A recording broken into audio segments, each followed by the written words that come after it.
July 4th, 1961. North Atlantic. The Soviet Union's first nuclear missile submarine begins to cook from the inside.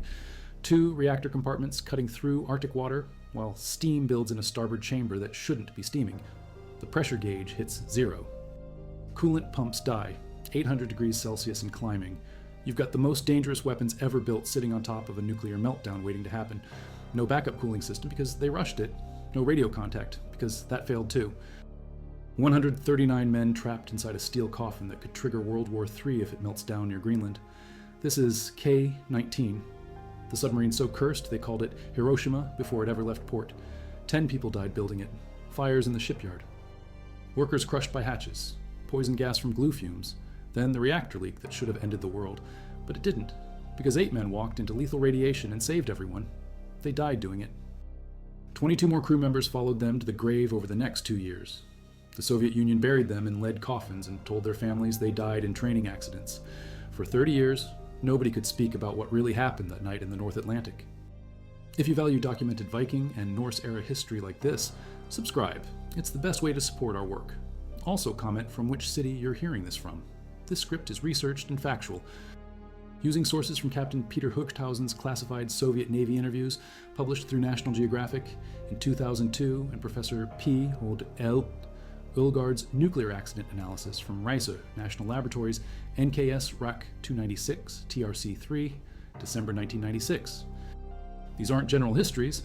These are direct accounts from K-19 survivors and technical analysis from nuclear safety experts who examined the reactor compartment wreckage. Now back to the information. October 16th, 1957. The Soviet Union orders its first nuclear ballistic missile submarine, Project 658. NATO calls it Hotel Class. The Americans just launched USS Nautilus, the world's first nuclear submarine. Moscow panics. They need to catch up fast. Too fast. Speed over safety. That's the Soviet nuclear program in 4 words. Kiel, late October 17, 1958. Severodvinsk shipyard in the frozen north. Within months, people start dying. 1959, fire breaks out in the ballast tank construction area. 3 workers burn to death. 6 more die from glue fumes while installing rubber lining on water cisterns. The women working that section never had proper ventilation masks. Toxic vapors from the industrial adhesive killed them in hours. A young sailor gets crushed when a missile loading hatch slams shut. His body jammed between compartments. 10 deaths before the submarine even touches water. The workers start whispering, "This boat is cursed." October 11th, 1959. Launch ceremony. The champagne bottle doesn't break on the bow. That's the worst luck you can have at a ship christening. The medical officer gets hit by a truck and dies the same day. K-19 slides into the White Sea carrying death omens and the nickname that will stick forever, Hiroshima. Because everyone who gets close to this submarine gets radiation poisoning or dies. Captain First Rank. Nikolai Vladimirovich Zateyev takes command. 35 years old, career submarine officer, spotted by Marshal Georgy Zhukov himself, the hero who crushed Nazi Germany. Zateyev knows submarines, but he's never seen anything like K-19. The reactor control rod bends during the first nuclear test. They have to dismantle the entire system and rebuild it. Flooding during sea trials. The rubber hull coating peels off in sheets. They have to dry dock and recoat the entire submarine. December 1960. First operational cruise. Loss of coolant causes the main circuit pump to fail. They call specialists from Severodvinsk to fix it at sea. Takes a week. K-19 limps back to port. The engineers file reports saying the submarine isn't seaworthy. The reports get buried. The Cold War waits for no one. April 30th, 1961. K-19 officially commissioned into the Soviet Navy, 139 crew members, 3 R-13 nuclear ballistic missiles. Each missile can hit targets 650 kilometers away. New York, Washington, D.C. Both cities now within range if K-19 surfaces off the American coast. That's the plan. Cross the North Atlantic. Surface in the Arctic.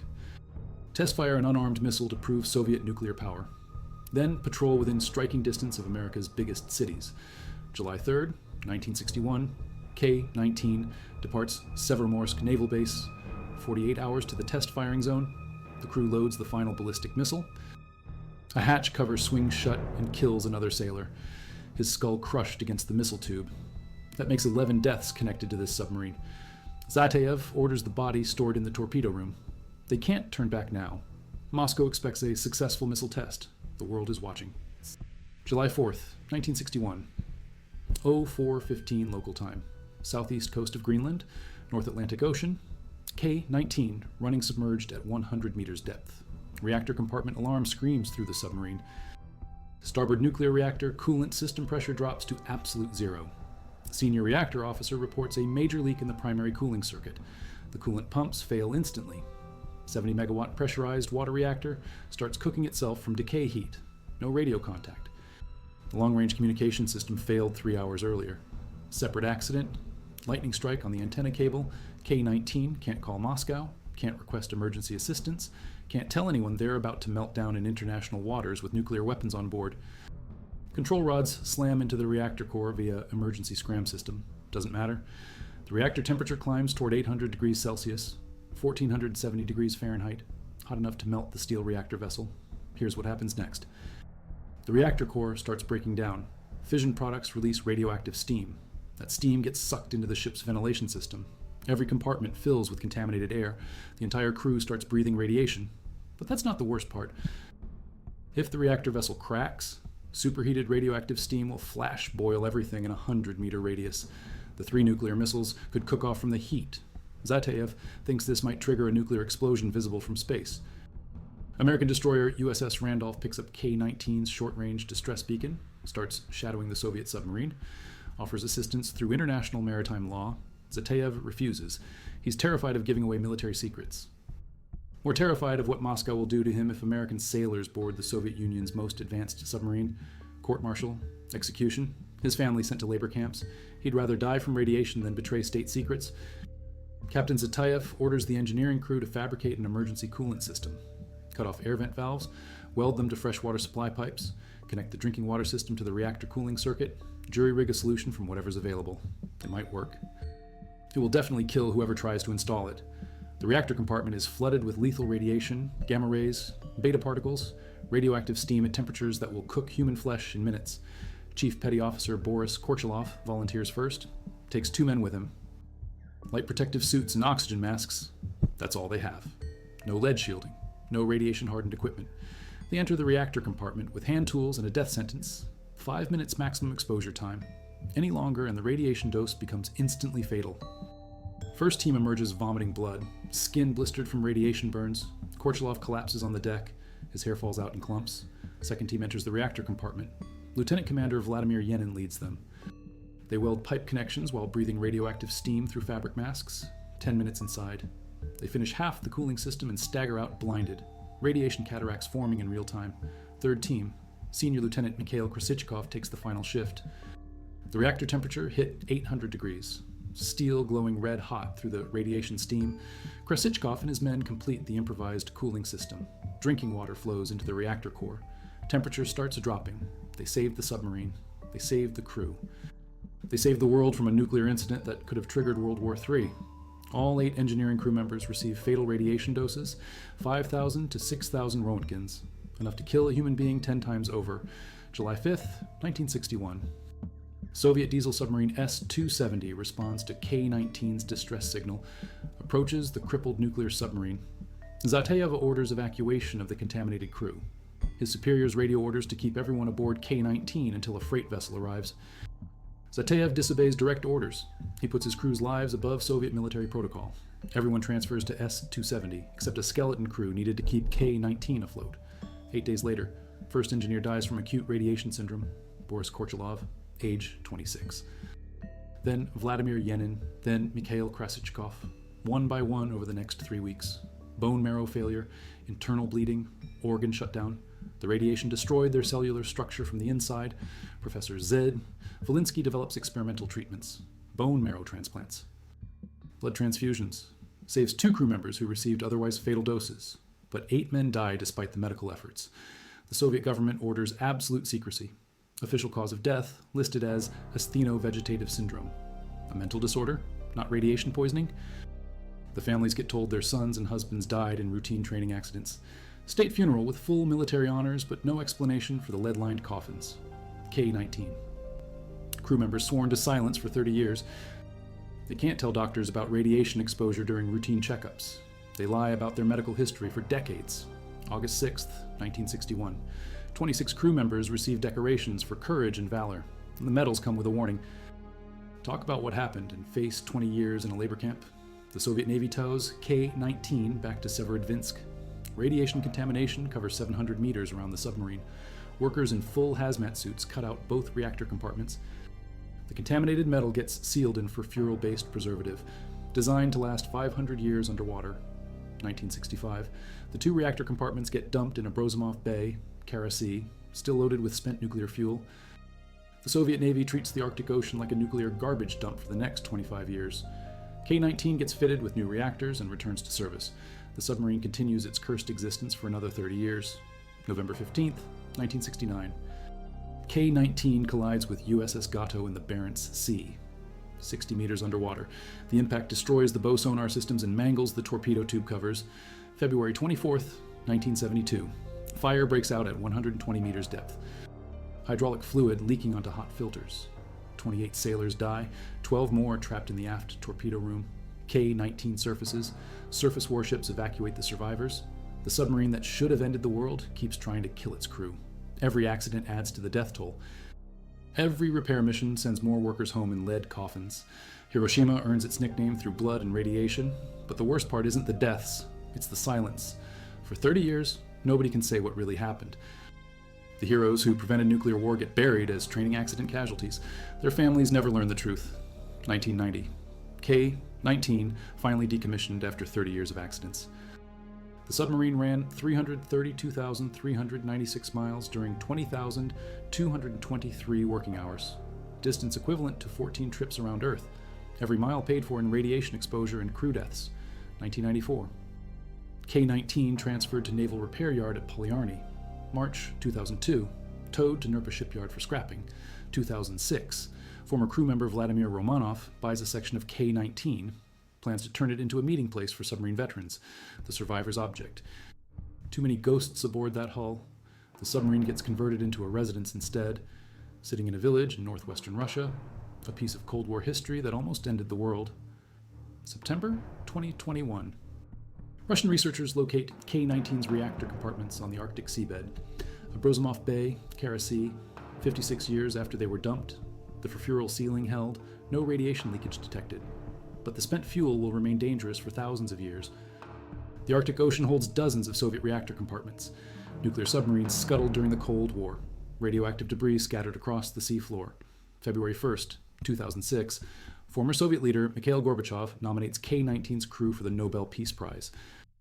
His letter to the Norwegian Nobel Committee explains why an explosion on board the K-19 could have been taken for a military provocation or even an attempt to launch a nuclear strike on the North American coast. An immediate response by the United States and NATO could have triggered off a Third World War. Captain Zetayev dies August 28, 1998, age 72. He never saw his crew get proper recognition, never watched Hollywood make a movie about their sacrifice, never lived to see the Nobel Prize nomination, but he knew what they accomplished that night in the North Atlantic. 8 men walked into certain death to prevent nuclear war. 22 more died, keeping the secret for 3 decades. The radiation readings from K-19's reactor compartment show exactly how close the world came to disaster. 8 crew members absorbed 5,000 to 6,000 Roentgens each. The rest of the crew took at least 100 Roentgens. For comparison, 500 Roentgens is considered a lethal dose. These men absorbed 10 to 12 times that amount and still completed the emergency repairs. They worked in conditions that should have killed them instantly and somehow held together long enough to save everyone else. The medical treatment that followed broke new ground in radiation medicine. Professor Z. Valinsky at Moscow's Institute of Biophysics designed protocols never attempted before. Bone marrow transplants from healthy donors, complete blood replacement transfusions, experimental drugs to stimulate white blood cell production. 2 crew members survived doses that medical science said were impossible to survive. Chief Lieutenant Mikhail Krasichkov and Captain 3rd Class Vladimir Yenin, living proof that human determination can overcome physics. But 20 others didn't make it. The radiation killed them slowly over 2 years. Bone marrow failure first, then organ shutdown. Internal bleeding that wouldn't stop. Hair and teeth falling out, skin peeling off in sheets. Soviet military hospitals treated them in isolation wards. No visitors allowed. No medical records that mentioned radiation exposure. The attending physicians had to lie on death certificates. Heart failure. Pneumonia. Anything except the truth. July 1961, while K-19 limps home with her dying crew, The Berlin crisis explodes across Europe. Soviet tanks face American forces at checkpoint Charlie. Nuclear war seems inevitable. Premier Nikita Khrushchev and President John Kennedy exchange threats through diplomatic channels. Neither leader knows that World War III almost started because of a submarine welding defect in the North Atlantic. The K-19 accident stays classified at the highest levels. Here's what the technical analysis reveals. The reactor vessel reached 800 degrees Celsius. Another 100 degrees, and the steel would have cracked. Superheated radioactive steam would have burst through the submarine hull. The 3 nuclear ballistic missiles could have detonated from thermal shock. K-19 would have disappeared in a radioactive fireball visible from the American coast. The United States would have assumed a Soviet nuclear attack. Retaliation would have been automatic and immediate. World War III starts because of a welding defect in a Soviet shipyard. The engineering failure traced back to rushed construction schedules. Severodvinsk shipyard workers putting in 18-hour shifts. Quality control inspectors pressured to approve substandard welding. The primary cooling circuit pipe joint that failed on July 4th was installed by a welder working his 4th consecutive double shift. Fatigue leads to poor technique. Poor technique leads to weak joints. Weak joints lead to catastrophic failure 800 miles from home. Soviet Admiral Sergei Gorshkov, Commander-in-Chief of the Soviet Navy, flies to Severomorsk to personally debrief Captain Zateyev. The meeting stays classified for 30 years. Gorshkov wants to know exactly how close they came to losing K-19 and starting a nuclear war. Zateyev's report fills 133 pages, every detail documented, every decision justified, every death catalogued. The Admiral's conclusion gets buried in the Kremlin archives. The K-19 incident represents the greatest threat to world peace in human history. Only the extraordinary heroism of the engineering crew prevented global nuclear warfare. These men must be honored in secret, and their sacrifice never forgotten. The report recommends immediate safety upgrades to all Soviet nuclear submarines. The recommendations get ignored. Cost overruns would delay the nuclear submarine program by years. Instead, 8 men chose to die so the rest of us could live. They knew the radiation would kill them. They entered that reactor compartment anyway. Boris Korchalov, age 26, engineering petty officer from Leningrad. Married 3 months before the K-19 deployment, his wife never learned how he really died. Vladimir Yenin, age 31, reactor specialist with 2 young daughters. His children grew up thinking their father died in a training accident. Mikhail Krasichkov, age 28, academy graduate with a degree in nuclear physics. He understood exactly what the radiation would do to his body. 5 other names from the engineering crew remain classified in Russian naval archives. Their families received military pensions and official condolences from the Soviet Navy. But not the truth. Not for 30 years. The surviving wives and children had to wait until the Soviet Union collapsed before learning their loved ones died preventing World War III. Heroes buried as statistics in a training accident report. The psychological impact on K-19's surviving crew devastated morale throughout the Soviet submarine fleet. Men who witnessed their shipmates die from radiation poisoning suffered severe post-traumatic stress. Many requested transfers to surface ships. Others left military service entirely. The Soviet Navy couldn't explain the sudden exodus of experienced nuclear submarine personnel without revealing the K-19 accident. Captain Zaiteyev faced a court-martial for disobeying orders when he evacuated his crew to S-270. The charges included endangering state secrets and failure to follow direct commands from fleet headquarters. His executive officer Vasily Arkhipov testified in his defense. Arkhipov would later gain fame during the Cuban Missile Crisis for preventing nuclear war again. 2 heroes from the same submarine, both forgotten by history until classified documents emerged decades later. The court-martial proceedings reveal the Soviet military's twisted priorities during the Cold War. Prosecutors argued that Zateyev should have kept his irradiated crew aboard K-19 until a Soviet freight vessel arrived to evacuate them. This would have maintained security protocols, but resulted in additional deaths from radiation exposure. Zateyev chose to save lives over following orders. The court acquitted him based on Arkipov's testimony and Admiral Gorshkov's personal intervention. K-19 returned to active service in December 1961, upgraded to Hotel II configuration with R-21 ballistic missiles, twice the range of the original R-13 weapons. New York and Washington, D.C., now reachable from Soviet territorial waters. The submarine that almost triggered nuclear war becomes an even deadlier threat to American cities. Soviet naval planners see cruel irony in the upgrade. K-19 nearly started World War III by accident. Now she carries enough firepower to end civilization on purpose. The reactor compartment replacement took 18 months. Engineers at Severodvinsk built new 70-megawatt pressurized water reactors with backup cooling systems. Triple redundancy on all critical components. The design changes get implemented across the entire Soviet nuclear submarine fleet, but only after K-19 proves the original design was fatally flawed. 8 men died to identify engineering defects that should have been caught during construction. 1969. K-19's cursed career continues with a collision in the Barents Sea. USS Gatto, an American attack submarine, rams into K-19 at 60 meters depth. Both submarines survive, but K-19 suffers massive bow damage. Her sonar systems get completely destroyed. The forward torpedo tube covers mangled beyond repair. The American submarine sustains minor damage and continues her patrol. Another near disaster for the submarine that won't stay out of trouble. 1972. The final major accident aboard K-19 occurs 1,300 kilometers from Newfoundland. Fire breaks out in the engineering compartment at 120 meters depth. Hydraulic fluid sprays onto overheated filter systems. The resulting blaze kills 28 sailors instantly. Smoke and toxic fumes spread throughout the submarine. 12 crew members get trapped in the aft torpedo room with no escape route. K-19 surfaces in a desperate emergency blow. Surface warships from the Soviet Northern Fleet race to assist. Helicopter evacuation removes the surviving crew members, but the 12 men trapped aft die from smoke inhalation before rescue arrives. 2 more sailors die aboard the rescue ships from severe burns and toxic gas exposure. 30 deaths total. KO-19 claims more victims 11 years after the original reactor accident. The 1972 fire finally convinces Soviet Naval Command that K-19 is too dangerous for continued service. The submarine gets extensive repairs and returns to limited duty. No more long-range patrols, no more Arctic deployments.